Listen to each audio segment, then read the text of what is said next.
Hello, thank you for joining me on another episode of the AW Confidential podcast. Today, I'm filled with gratitude and excitement because my guest is an actress, Emmy award winning television host, and podcast host of one of my absolute favorite podcasts, Dying for Sex. If you have not listened to it yet, you must today. She's also the host of the Daily Smiles podcast. Now, welcome, my love, Nikki Boyer. Hi. Oh, How that are was so you? sweet. Well, Oh, thank before we you. get into before we jump into questions, the first thing Uh-huh. I want to do is thank you for being here. Thank you for being, I think you were one of my first interviews for the AW Empowerment series, and I am so grateful to you for opening that door for me because it has been nothing but greatness since. So Good. thank Oh, you. that's so nice And of you to say. You're welcome. I don't even know how to respond to that because you are such a force to be reckoned with. So I feel like you were going to do this. This was happening, but I love that I got to be on the train, the early train.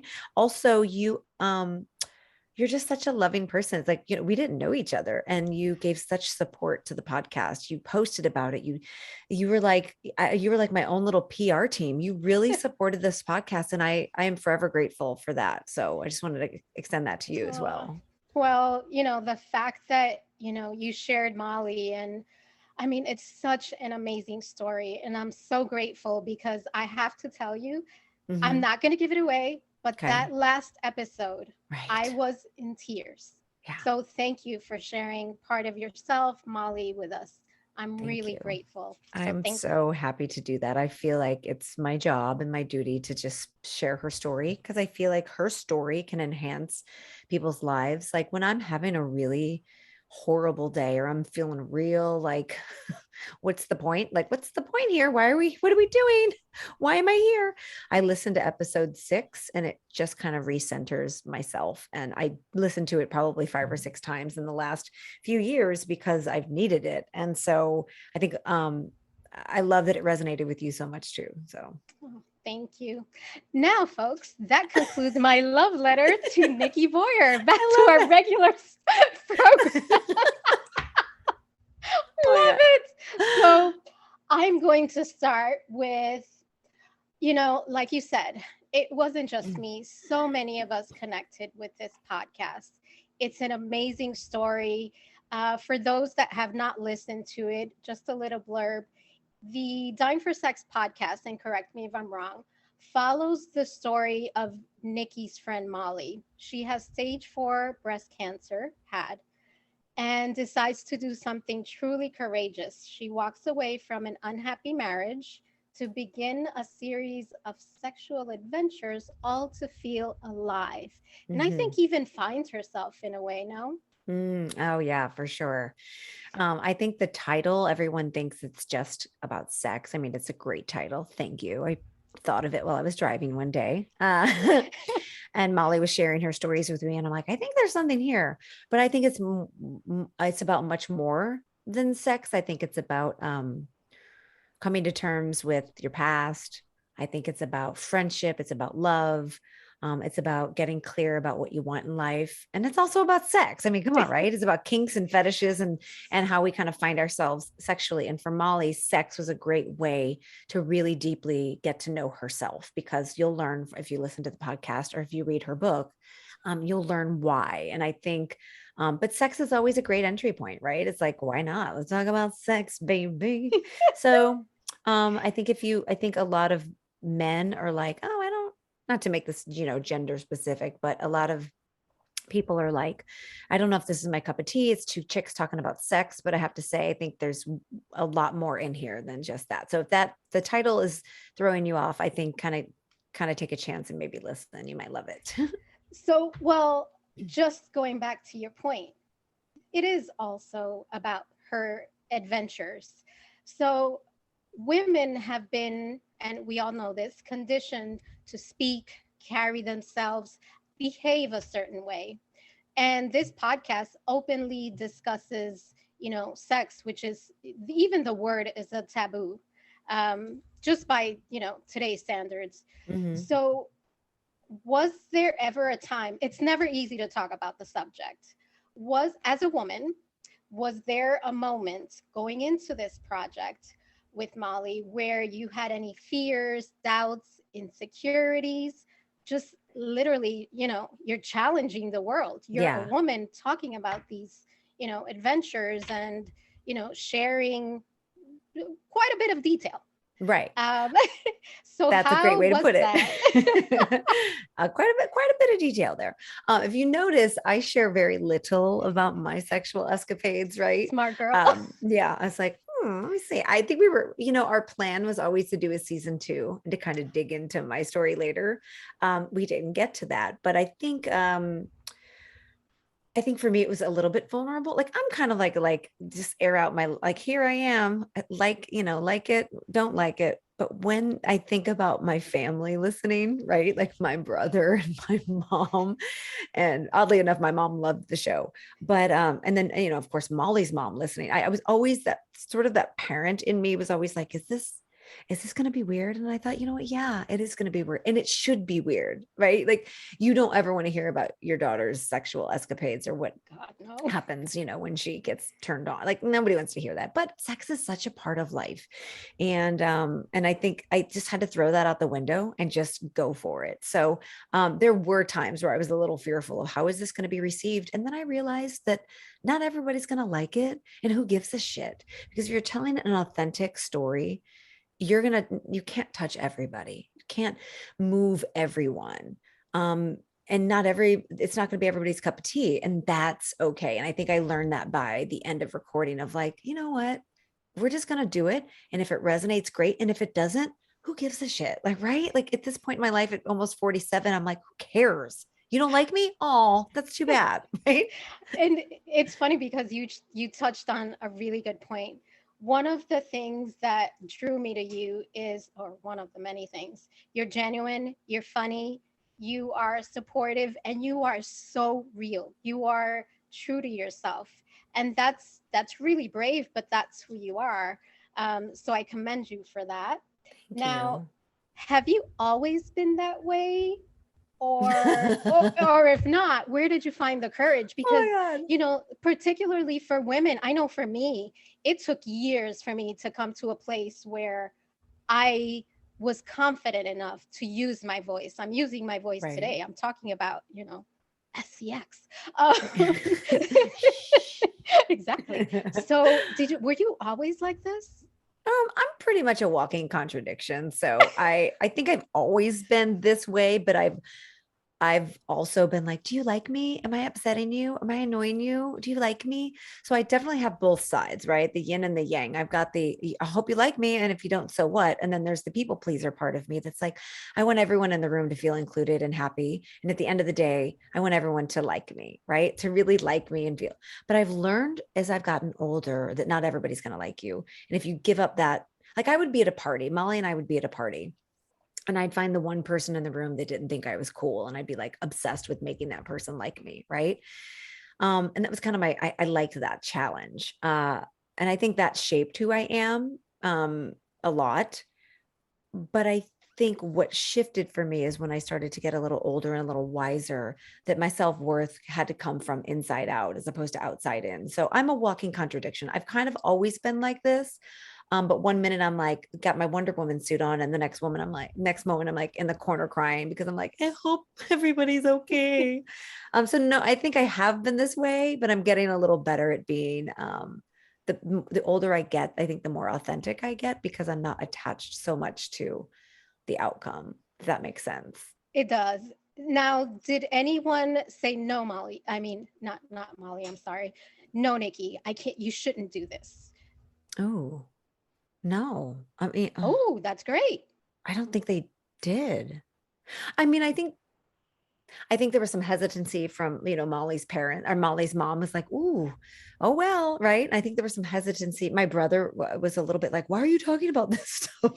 I'm like, it makes him so uncomfortable. But I don't think anybody told me no. Actually, no, I take that back. There was one story that Molly shared with me that was so wrong. And kinky and like out of the box that we've never shared it and we never will, because I think it would push people to a place where they'd be like, I'm done. Immediately no. Okay. Immediately no. Also, there are There's some one. boundaries. Yeah, there's so that we got to have some boundaries. We can't completely repulse and disgust people, but I think this one was like jaw dropping. Maybe someday I'll share it, but I have to say, yeah, there were times Yeah. that our producers at one point were like, "Yeah, let's not go there. Let's go here." And we were like, "Okay."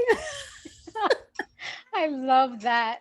One day you'll share. Yeah, one day. So from this whole experience, what and I'm sure that this friendship with Molly, which you're really blessed to have had, I know, and God. you learn so much from her, and just being friends with her, being in Hmm. her world or being in each other's world. What was your biggest takeaway from that? It's interesting because I want to use the word loss, but at the same time, I think you gain so much. That's So so true. what was the biggest takeaway from that That is such special? a good question. Oh, that's Ah, good. I think watching her struggle and lose her abilities to do the things that I took for granted, um, it really shined the light on how beautiful each day can be, right? Like how you can live a lifetime in a day, right? Like there's so much that can happen in a day. So for me, I always say to myself, what would Molly do, or how would Molly handle this? Because she's such a good barometer, because she's extremely big-hearted and loving, but she's also like got so much. She practiced self-care better than anybody I ever knew. So she'd ask herself questions and ask me questions and hold me accountable. So she was kind of my mirror in a way, and so I carry that with me. So my biggest takeaway would be to just really value the things that seem so minute but are so big, like being able to make a cup of coffee and enjoy the rain and talk to your partner or talk to your family. Like everyone, we're all going to die. Like, doesn't that sound so morbid? But like, I mean, we said this in the podcast. Technically, if you really look at it from a different perspective, we're all dying, right? So instead of saying, how do you want to die? I flip that around and say, well, okay, we're all dying. So how do you want to live, right? oh, What do you want to latch on to? And it can you're gonna be, make me cry. That's I just know, wow. right? No, because we take so much for granted on a daily basis. I know I do, and I have Yeah. to continuously check myself and remind myself, I'm getting older. My Hmm. daughter is going to be 19, so Right. I'm just like, wow, what do I want to do? And the Yeah. pandemic just accelerated those thoughts for Totally. me. Yeah. So it's Absolutely. wow. Thank you Yeah. so much for sharing that. That was very special, and Thanks. um, I think that message is everyone needs to hear it. Yeah. Um, so you have the Dying for Sex podcast. Uh-huh. You have the Daily Smiles. Yes, What's there's next? tons. What's Ooh, okay. next? Well, I have another podcast that I'm going to be launching in February. It's really fun. I can't really reveal it yet, but I promise you'll be the first one to know because you're so freaking supportive and amazing. Yes. Um, and then I have there's also news around Dying for Sex that I can't quite share yet, but Molly's story will definitely be continuing, which I think is amazing. So I can't, it's that Oh, question, Nikki, like you're just giving me I know teasers here. so suck. This sucks. Like you're like, this is the worst interview I'm ever, like, Nikki. okay, I'll just squeeze that question in there before we end. No, I Well, think that okay, was we have really, some teasers. we have little teasers, so more to come. How lame is that? But more to come, I promise. And then also, if anybody's interested, if you listen to the podcast, it's 6 episodes, right? It's a docuseries about her. And then there's her book that she wrote while she was in the hospital, which I think gives you sort of a deeper dive into Molly's life. And you can get all that stuff at dyingforsexpodcast.com. There's a link to all of that. But for me, this is not about selling books or getting people to listen. I mean, it is, but for me, it's like I really do believe that the story she tells can really change your life and really give you some deep perspective. And there was one guy who called me And like, he didn't call me. You know how you can leave voice memos on Instagram, which is Yes. so, I didn't know you could do that. And he was on the side of the road, and he said, I haven't talked to my mom. I'm a truck driver, and I'm listening to your podcast, and I haven't talked to my mom in 10 years. And I just pulled over on the side of the road and I called her because of this podcast. And I was sobbing, and he's like, Molly has changed my life in many ways, but I just want you to know, I talked to my mom today, and I just wanted to say thank you. And I think I get the chills, and I think about that at least once a week. And so when I say listen to it, it could really affect you. It's coming from a place of like, I think your heart could use this story right about now. I mean, just the way everything unfolds at the end, it hit a lot of notes. I know for a lot of women. So I can't give away too much, but it's absolutely worth listening to. So I like to end all interviews with something for the listeners that is positive, that is in some way uplifting, because, some of the topics get a little intense. Yeah. So, for any listeners that may be intimidated, fearful, or have any discomfort about, not just talking about sex, and that word, every time I say it, I'm empowered. I know, right? There are people just afraid to speak their truth, and you are, for me, you are the epitome of, authenticity, because you are yourself and you're like, take it or leave it. What would you say to listeners that just can't, or not can't, but have not tapped into that power? Because we all have it. Right. That is, you have really good questions. I think I would much rather go to bed at night with a little bit of regret of going, oh, should I have done that? I took a risk. Was that okay? I would much rather lay my head on the pillow with that feeling than the I wish I would have feeling. That feeling of I wish I would have. Like, what if I just took a risk, or what if I just tried that thing? I would much rather have regret, which 9 times out of 10, when you try something that's risky, 9 times out of 10, you're not having regret. Maybe sometimes, right? You're having that feeling of like, look, empowerment, right? And I think for women, we are always taught to blend in, to be quiet, to be still, to be desired, but not too, right? Not too much in the center of the room. Have sex, but not too much, because you don't want to be a whore, right? So I think we need to kind of be bold and be brave and go for it and try new things, because I for me, go to bed at night with maybe a tiny feeling of like, ooh, is that okay? Versus, I really wish I would have tried that. So I say, go for it, whatever it is, as long as it's safe. I say, just go for it. Damn it, do it. I love it. Ladies, you have heard it. And gentlemen, be bold, be brave, and go for it. Nikki, can you please tell our listeners how to reach you or contact you, or just find out what's going on with you? Yeah, I would love that. Please, if you listen, like DM me, let me know, reach out. I love to connect with everybody. So I'm at Nikki Boyer, NIKKI BOYER on all social media, Instagram, and Twitter. I almost said MySpace, Tinder. No, I'm not. How old are you? No, 100. I'm 100. Remember MySpace? Remember? Oh. I was never on it, but I remember. Oh God, that's right. Because I'm older than that's right. MySpace. No, actually, I'm older than you, Nikki. You're not, okay, no, off the air, my love. No, you're not. Yeah. We talked about this, and I remember I was mad. I was like, send me your face serum ASAP. Anyway, oh my God, this is so gone off the rails. At Nikki Boyer. And then if you want to listen to Dying for Sex, it's wherever you find your podcasts. And it's season 1, episodes 1 through 6. And for Molly's book, and just kind of updates about Molly's life and more stories about her, you can go to dyingforsexpodcast.com and sign up for the mailing list, because every once in a while I'll send out little emails to the listeners and say, hey. So yeah, that's how you find me. So much. I can't thank you enough for being here today. You made me laugh. Light. You almost made me cry. Molly would have loved you. Like, she would have just loved you to pieces. So thank you for sharing her story and giving me a place to come chat about her, because that's always a gift for me. Thank you. You're welcome anytime. Yeah. Anytime. Mwah. I love you.